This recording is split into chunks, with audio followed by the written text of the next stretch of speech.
So in this video, I'm going to show you how to make bar graphs from slightly more complicated data rather than just one variable at a time. So let's go to Excel.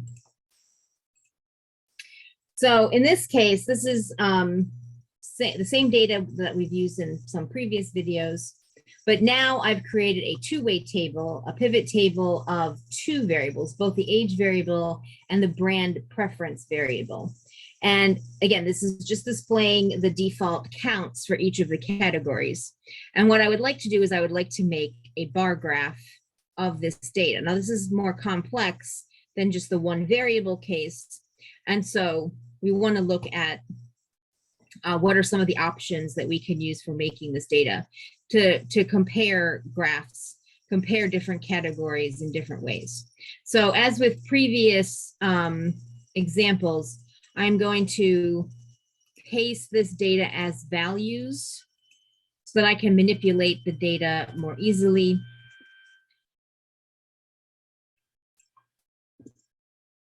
I want to eliminate all of the totals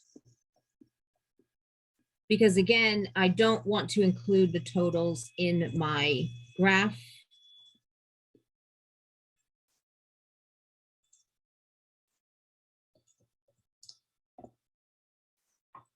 All right, so now that I've simplified the data by taking out the grand totals, I want to, again, highlight my data and I want to select insert. Now I'm going to make some kind of a bar graph from this. So I'm going to select the bar graph options and more column charts. Now, as before, we want to avoid any of the 3D stuff. That leaves us with these three options. So the default option is to cluster the data in, and we have two different ways of clustering it.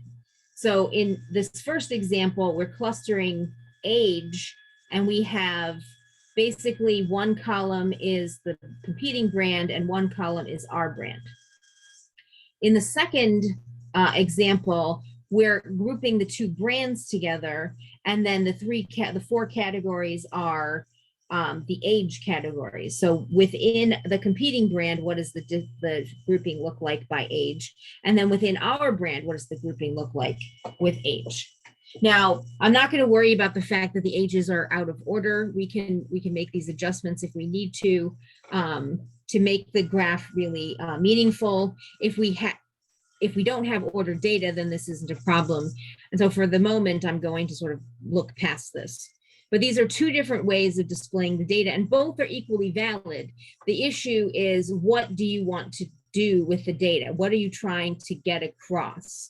Are you trying to look at how our brand overall compares to their brand overall? Or are you trying to look at, like, what are the different categories, like how do they compare with, very closely within each range? So these are both fine. It's simply a matter of emphasis.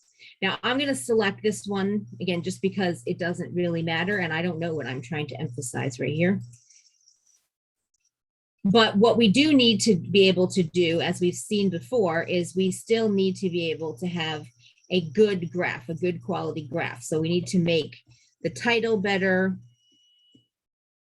I need to add my title back. Chart title.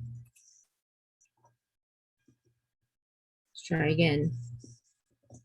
Brand preference by age category. And so if you were doing it the other way, you would say age category by brand preference for your descriptive title. We can have to add in our axis titles. So these are age categories.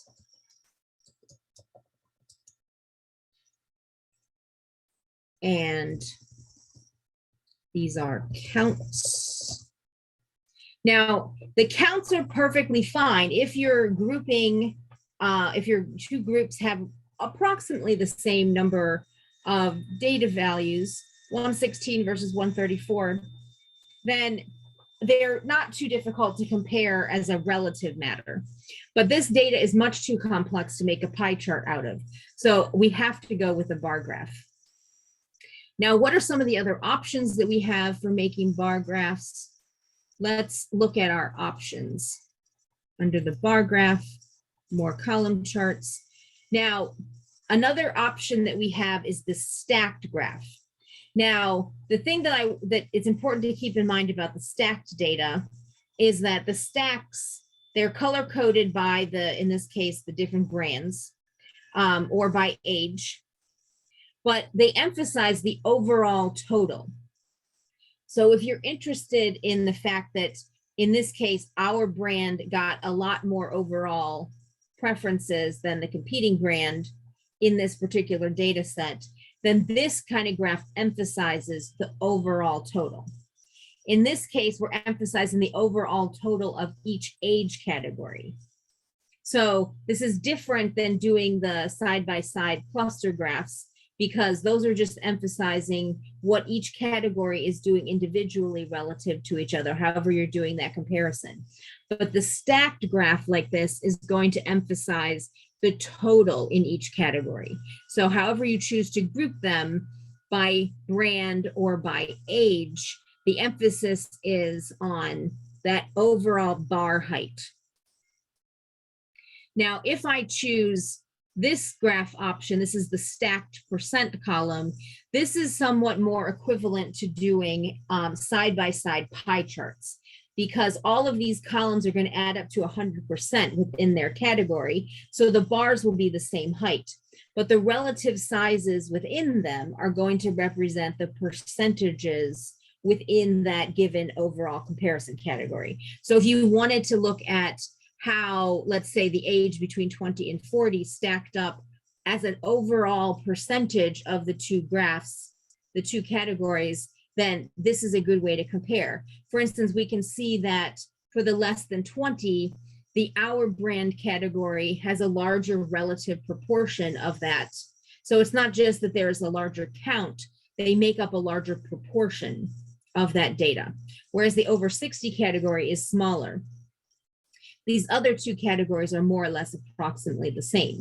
Whereas if you look at this one, again, this data is displayed differently because the percentages are different.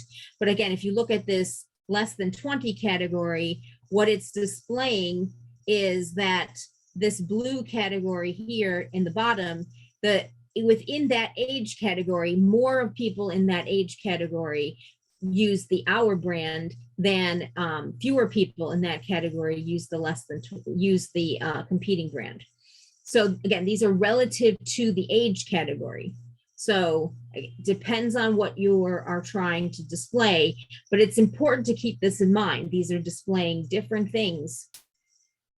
And you have to be careful that this is in fact the kind of display you want. Again, don't pick these just because they look nice. Pick them because they are displaying the data in a way that you think makes sense, that the information is being conveyed, the kind of information that you want to convey.